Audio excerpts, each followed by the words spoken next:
दोस्तों, आज की कहानी है सुहाग रात के दिन जब पति अपनी पत्नी को शारीरिक सुख नहीं दे पाया।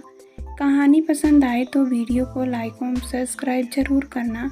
आनंदी के ब्याह को लगभग 5 वर्ष होने को हैं।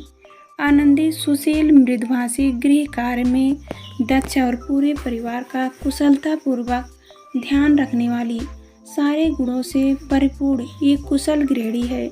इसके बावजूद आज तक वह अपने ससुराल के लोगों का दिल नहीं जीत पाई। वैसे तो वह पूरे परिवार की पसंद से इस घर में ब्याह कर आई थी, लेकिन आज केवल अपने पति आनंद की पसंद बनकर रह गई है। एक आनंद ही है जिसका प्यार आनंदी को घर के दूसरे सदस्यों के अपशब्द, बेरुखी और तानों को सहने व उन्हें नज़रअंदाज करने की ताकत देता है। आनंद के प्यार के आगे उसे सारे दुख फीके लगते हैं। आनंदी अपने दुख का आभास आनंद को कभी नहीं होने देती, क्योंकि वह जानती है यदि आनंद को उसके दुख का भान हुआ तो वह उससे भी ज़्यादा दुखी होगा। आनंद सदा उससे कहता है, आनंदी, तुम्हें मुस्कुराता देख मैं अपने सारे गम भूल जाता हूँ। तुम सदा अपने नाम की भांति यूं ही हंसती, मुस्कुराती, खिलखिलाती और आनंदित रहा करो। आनंदी को याद है वह दिन जब वह ब्याह कर इस घर में आई थी। उसकी मुंह दिखाई की रस्म में नाते, रिश्तेदार और आस पड़ोस की सारी महिलाओं की हंसी ठिठोली के बीच हर कोई आनंदी की खूबसूरती की तारीफ किए जा रहा था और घर का हर सदस्य इस बात पर इतरा रहा था कि घर में बेहद खूबसूरत बहू ब्याह कर आई है। आनंदी से शादी से पहले आनंद से शादी के लिए कई लड़कियां इनकार कर चुकी थी। आज आनंदी जैसी बेहद खूबसूरत बहू पा कल्याणी फूले नहीं समा रही थी। आनंद सांवला और साधारण नयन नक्श वाला था, वही आनंदी दूध की तरह गोरी और तीखे नयन नक्श की, जो आनंदी को एक बार देख लो तो उसका दीवाना हो जाए और कभी ना भूल पाए यह हसीन चेहरा। स्कूल कॉलेज के दिनों में तो आनंदी के कई दीवाने थे।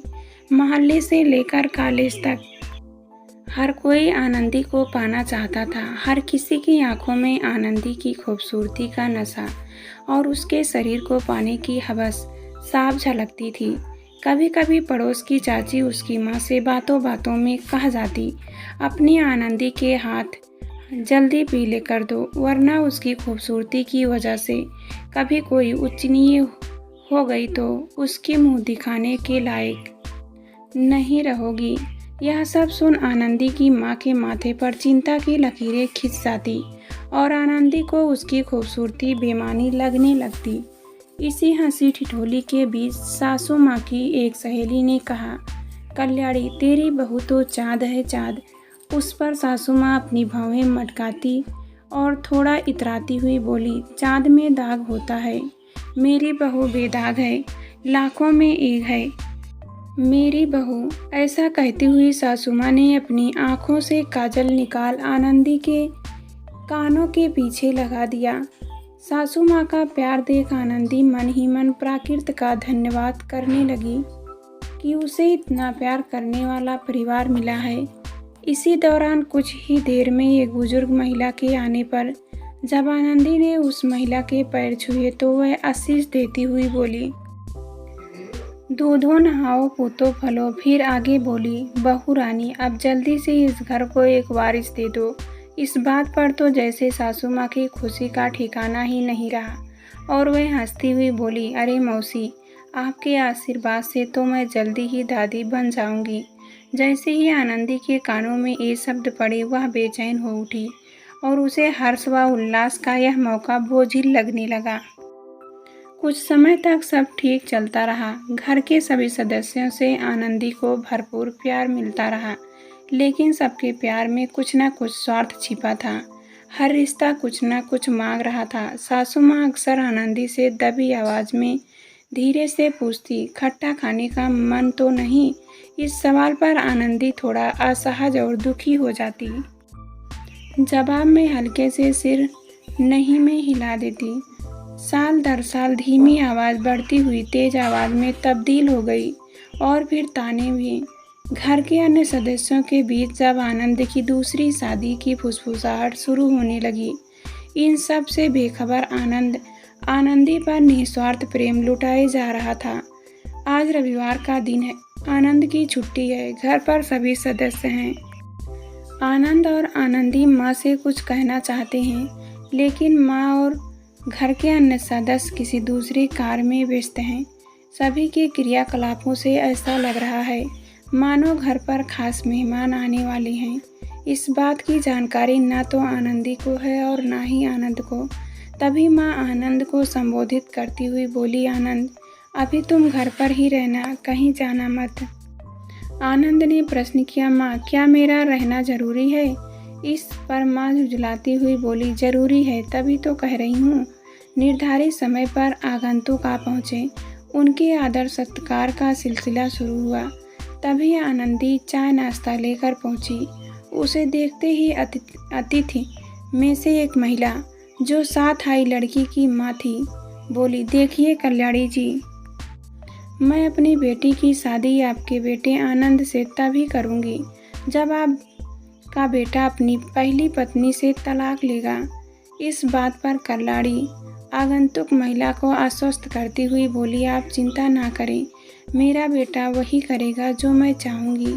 आनंदी वहीं खड़ी सब चुपचाप सुन रही थी। आनंद भी वहीं उपस्थित था और वह भी सारी बातें सुन रहा था।